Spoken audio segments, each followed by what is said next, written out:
찬송가 85장으로 찬송하겠습니다. 85장 찬송입니다.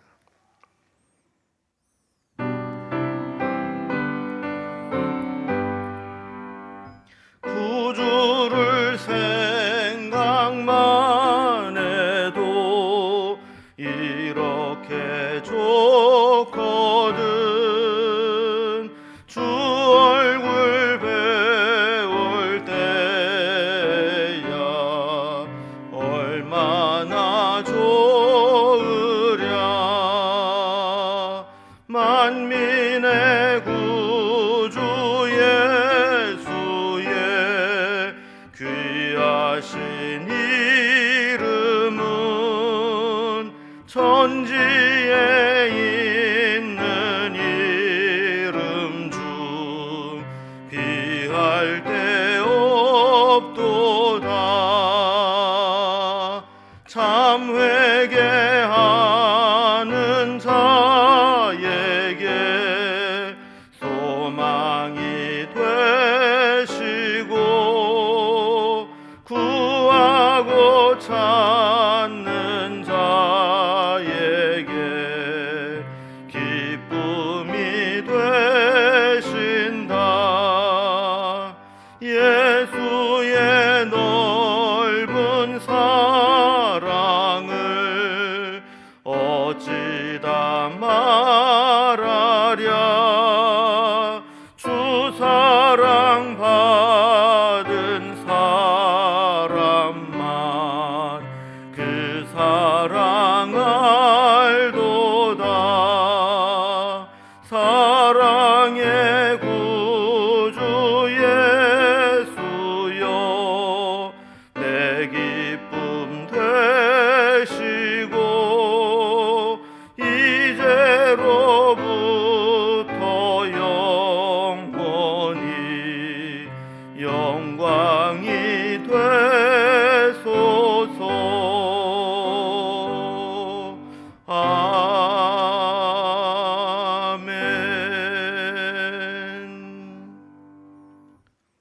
오늘 함께 나눌 하나님 말씀은 구약성경 아모스 5장 1절에서 17절까지 말씀입니다. 아모스 5장 1절에서 17절까지 말씀을 제가 봉독하겠습니다. 이스라엘 족속아, 내가 너희에게 대하여 애가로 지은 이 말을 들으라. 처녀 이스라엘이 엎드러졌으며 다시 일어나지 못하리로다. 자기 땅에 던지우며 일으킬 자 없으리로다. 주 여호와께서 이와 같이 말씀하시되 이스라엘 중에서 1000명이 행군에 나아가던 성읍에는 100명만 남고 100명이 행군에 나가던 성읍에는 10명만 남으리라 하셨느니라. 여호와께서 이스라엘 족속에게 이와 같이 말씀하시기를 너희는 나를 찾으라. 그리하면 살리라. 베델을 찾지 말며 길갈로 들어가지 말며 부엘세바로도 나아가지 말라. 길갈은 반드시 사로잡히겠고 베델은 비참하게 될 것임이라 하셨나니 너희는 여호와를 찾으라. 그리하면 살리라. 그렇지 않으면 그가 불같이 요셉의 집에 임하여 멸하시리니 베델에서 그 불들을 끌 자가 없으리라. 정의를 쓴 쑥으로 바꾸며 공의를 땅에 던지는 자들아, 묘송과 삼성을 만드시며 사망의 그늘을 아침부터 바꾸시고 낮을 어두운 밤으로 바꾸시며 바닷물을 불러 지면에 쏟으시는 이를 찾으라.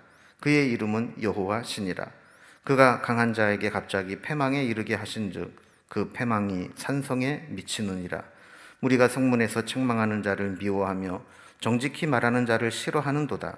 너희가 힘없는 자를 밟고 그에게서 미래 부당한 세를 거두었은즉 너희가 비록 다듬은 돌로 집을 건축하였으나 거기 거주하지 못할 것이요 아름다운 포도원을 가꾸었으나 그 포도주를 마시지 못하리라. 너희의 허물이 많고 죄악이 무거움을 내가 아노라. 너희는 의인을 학대하며 뇌물을 받고 성문에서 가난한 자를 억울하게 하는 자로다.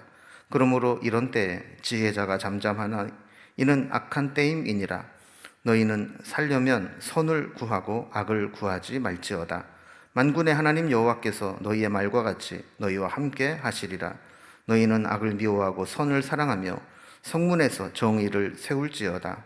만군의 하나님 여호와께서 혹시 요셉의 남은 자를 불쌍히 여기시리라. 그러므로 주 만군의 하나님 여호와께서 이와 같이 말씀하시기를 사람이 모든 광장에서 울겠고 모든 거리에서 슬프도다 하겠으며 농부를 불러다가 애곡하게 하며 울음꾼을 불러다가 울게 할 것이며 모든 포도원에서도 울리니 이는 내가 너희 가운데로 지나갈 것임이라. 여호와의 말씀이니라. 아멘. 우리는 아모스서의 말씀을 살펴보면서 지금까지 살펴본 내용들을 잠깐 정리를 해보면, 처음에는 이제 이스라엘 주변에 있는 이방 나라들에 대해서 그들의 죄악들을 일일이 지적하고 고발하면서 그들에 대한 심판을 예고했습니다. 그리고 나서는 이제 유다에 대한 죄를 고발하고 심판하고, 그 다음에 이스라엘의 죄악을 고발하고 심판을 예언했습니다. 그러나 하나님은 여기에서 끝나지 않고 이 하나님의 심판을 받을 수밖에 없는 자들에게 이제 살 길을 알려주십니다. 하나님이 심판하시면 살아남을 자가 없지만 살고 죽는 것은 하나님 손에 달렸으니 하나님을 찾고 하나님께 나아가면 살 수 있다는 겁니다.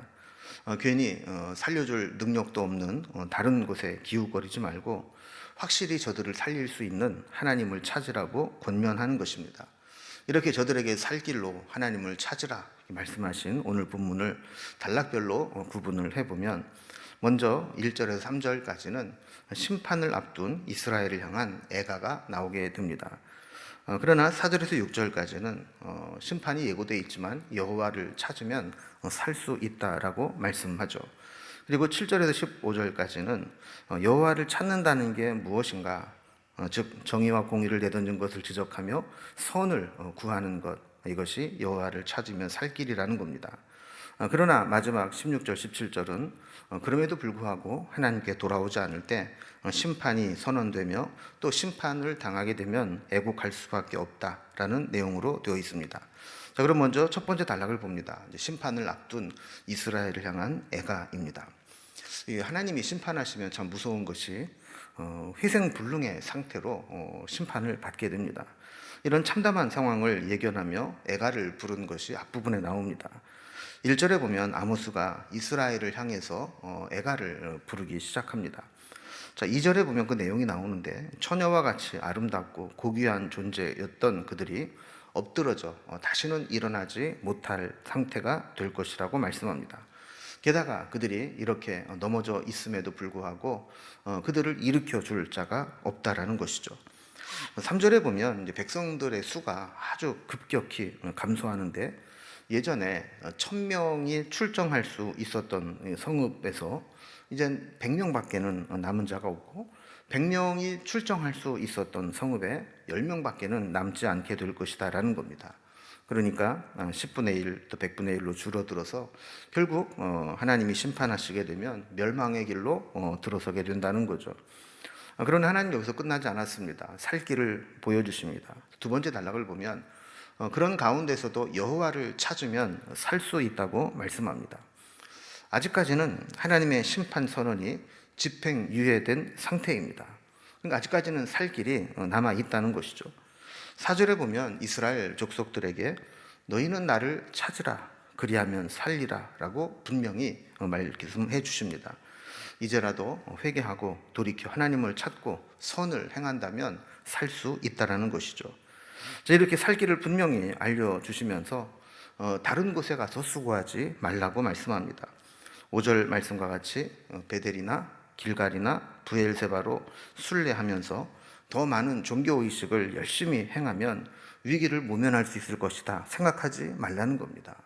결국 하나님이 심판하시면 길갈 주민도 반드시 사로잡혀 갈 것이고 베델도 마침내 비참하게 되어서 빈터만 남게 될 것이다 라는 겁니다. 북이스라엘은 형식적인 종교 행위만 있으면 또 거기에 열심을 담아서 섬기면 살 수 있을 것이다 이렇게 생각을 하면서 이 종교 중심지였던 베델, 길갈, 브엘세바 이런 곳을 찾았지만 이것 가지고는 심판을 끝낼 수 없다라는 것이죠. 전심으로 하나님을 찾고 회개하지 않으면 다른 어떤 것도 살 길이 될 수 없다라는 것을 말씀합니다. 다시 한번 강조합니다. 6절에 보면 너희는 여호와를 찾으라 그리하면 살리라.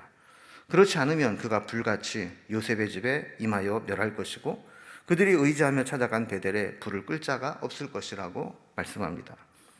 망하는 사람은 국리 끝에 찾은 묘책이 결국 망하는 길로 가는 것입니다.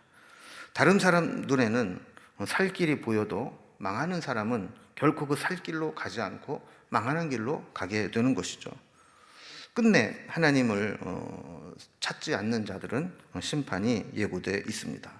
그래서 하나님을 찾는다는 게 무엇인가, 또 저들의 죄악을 지적하면서 말씀하시는데, 세 번째 단락을 보면 저들이 정의와 공의를 내던진 것을 지적하면서 선을 구하는 것, 이것이 살 길이다라고 말씀합니다.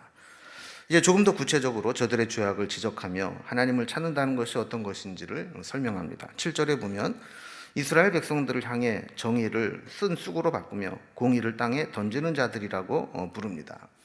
그 정의와 공의를 다 내다 버렸다라는 거죠. 우리도 한때 공정과 상식이 화두가 된 적이 있습니다. 정의와 공의를 실행하는 것이 그 어느 때보다도 중요한 개념이 되었다는 것이죠. 그런데 이 정의와 이 공정이 무참히 짓밟히게 된 것입니다. 특히 자신들의 이득을 위해서라면 이렇게 정의와 공의를 무너뜨리고 짓밟아 버린 것입니다.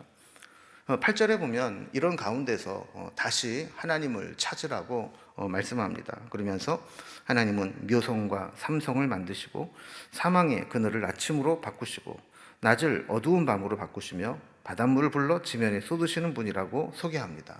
그러니까 하나님은 우주 만물의 창조자이시고 주관자이시며 인간이 만든 그 어떠한 강력한 것도 폐허로 만드실 수 있고 또 뽑아서 파괴한 것을 다시 건설하고 심기도 하시는 분이다 라는 겁니다. 그래서 9절에 보면 그가 강한 자에게 갑자기 패망에 이르게 하실 수 있는 분이다, 이렇게 말씀을 합니다. 이스라엘은 이미 죄성에 사로잡혀 있습니다. 그래서 이런 상태에서는 저절로 그냥 회복되기가 힘든 상황입니다. 10절에 보면 백성들이 성문에서 시시비비를 가려주고 옳은 소리 하는 자를 미워하고 정직히 바른 소리 하는 자를 싫어한다 그랬습니다. 그러니까 옳은 소리, 올바른 소리 이런 거 하지 말라는 겁니다. 11절에 보면 힘없는 자를 밟고 그들에게 부당한 세금을 거두어 착취합니다. 하나님은 이러한 악행들을 그냥 보고만 계시지 않습니다. 그 뒤에 보면 그들이 착취한 것으로 비싼 돈을 들여 다듬은 돌로 집을 건축해도 그들은 결국 거기에 살지 못하게 하나님이 막으실 것이고, 포도원을 탐스럽게 가꾸어도 거기에서 난 포도주를 마시지 못할 것이라고 말씀하는 것이죠. 12절에 보면 저들의 허물과 죄악을 하나님이 다 알고 계신다고 말씀합니다. 의인을 학대하고 뇌물을 받고 성문에서 가난한 자를 억울하게 합니다. 지도자들이 가난한 자들을 짓밟아 부를 축적하고 뇌물을 받고 재판에서 부당한 판결을 내립니다. 돈 있고 힘 있는 자들은 잘못을 해도 기소조차 하지 않고 마음에 들지 않는 자들은 기우제식 기소로 유죄 판결을 받을 때까지 억압을 합니다. 그래서 나라에 힘없는 자들 중에 억울함을 호소하고 부당함을 호소하는 자들이 많이 생기게 되는 겁니다. 13절에 보면 이러한 불의가 창궐해도 지혜자가 잠잠합니다. 아무리 옳은 소리를 해도 그 말을 듣고 돌이킬 상황이 아님을 알기 때문에 이제는 잘못을 지적조차 하지 않는 겁니다. 죄악과 범죄가 자명한데도 지혜자들이 잠잠하고 침묵하고 지적하지 않으면 그 사회와 세상은 점점 더 어둠에 사로잡히게 되는 것이죠. 이런 상황에서 하나님은 다시 반복해서 하나님을 찾는 것만이 유일한 살 길이라고 강조합니다. 14절에 보면 너희는 살려면 선을 구하고 악을 구하지 말지어다. 그러면 그들이 기대하며 했던 말과 같이 하나님께서 함께 하실 것이다 라는 거죠. 15절에 보면 악을 미워하고 선을 사랑하며 성문에서 정의를 세우라고 말씀합니다. 그렇게 하면 남은 소수에게 하나님이 불쌍히 여겨주시겠다고 말씀하시는 것이죠. 그러나 일단 이 죄로 향한 경향성은 쉽게 고쳐지지 않습니다. 그래서 네 번째 단락을 보면 하나님께서 이렇게 살 길을 보여주셔도 살 길로 돌아오지 않는 자들에게는 심판이 예고되어 있고 예고된 심판이 실행될 것이라고 하며 애가를 부르게 됩니다. 이미 심판이 예고되는 선고가 내려졌고 집행만 기다리고 있는데도 이스라엘 백성들은 그것이 가져올 파국에 대해서 관심조차 갖지 않습니다. 더 늦기 전에 하나님께로 돌아가지 않으면 무시무시한 하나님의 심판이 집행될 것인데 그것에 관심조차 갖지 않는 거죠. 16절에 보면 하나님께서 말씀하십니다. 사람이 모든 광장에서 울겠고 모든 거리에서 슬프도다 슬프도다 할 것이며 농부를 불러다가 애곡하게 하며 울음꾼을 불러다가 울게 할 것이다. 이렇게 이야기를 합니다. 엄청난 슬픔이 닥쳐오게 될 거라는 거죠. 17절에 보면 모든 포도원에서 울음소리가 날 것인데 그 이유는 하나님께서 심판자로 그들 가운데 지나가실 것이기 때문이라는 것이죠. 하나님이 회복자로 생명의 근원으로 그들 사이를 지나가면 죽어져가는 것도 살 수 있지만 하나님이 심판자로 그들 가운데 지나가게 되면 결국 그들은 심판을 받을 수밖에 없다는 겁니다. 우리는 우리의 죄와 허물에 대해서도 무감각해져서 불감증에 걸렸고 하나님의 심판에 대해서도 심각하게 받아들이지 못할 때가 있습니다. 길이 참으시고 긍휼을 베푸시는 하나님의 뜻을 헤아리지 못하고 죄에서 돌이키지 못하고 있을 때가 많습니다. 지금이라도 우리는 영적으로 깨어서 하나님께로 돌아가 하나님을 찾으며 하나님이 원하시는 삶으로 돌이켜야 합니다. 우리가 돌이켜 하나님께로 돌아가기 위해 해야 될 것이 무엇인지 오늘도 우리 스스로를 돌아보며 행여라도 우리에게 예고된 그런 경고한 하나님의 그 심판이 우리에게 집행되지 않도록 빨리 하나님께로 돌아가는 여호와를 찾으면 살리라 하셨던 말씀과 같이 우리가 하나님 안에서 살 길을 찾는 지혜로운 자들이 될 수 있기를 주님의 이름으로 기원합니다. 기도하겠습니다. 하나님 아버지, 우리 인생에 있어서 선택이라는 것이 참 중요한데 영적으로 분별력이 떨어져서 살 길을 놔두고 살릴 수 없는 길로 행하는 어리석음을 범치 않게 하여 주시고 우리를 살리실 수 있는 하나님께로 돌아가 하나님의 회복의 은혜를 경험하는 삶이 될 수 있도록 인도해 주시옵소서. 지금이라도 하나님을 찾고 돌이켜야 될 그런 나의 잘못이 무엇인지를 돌아보게 하시고 하나님의 뜻대로 회복되는 우리의 삶이 될 수 있도록 인도해 주시옵소서. 이 나라와 민족을 불쌍히 여기시고 또한 하나님의 나라로 온전히 회복될 수 있도록 우리의 모든 고장난 부분들을 고쳐주시고 회복하여 주옵소서. 오늘도 우리의 삶의 주인 되신 하나님께서 우리의 삶을 지켜주시기를 소망하며 예수님의 이름으로 기도드리옵나이다. 아멘. 각자 기도 제목들로 자유롭게 기도하시겠습니다.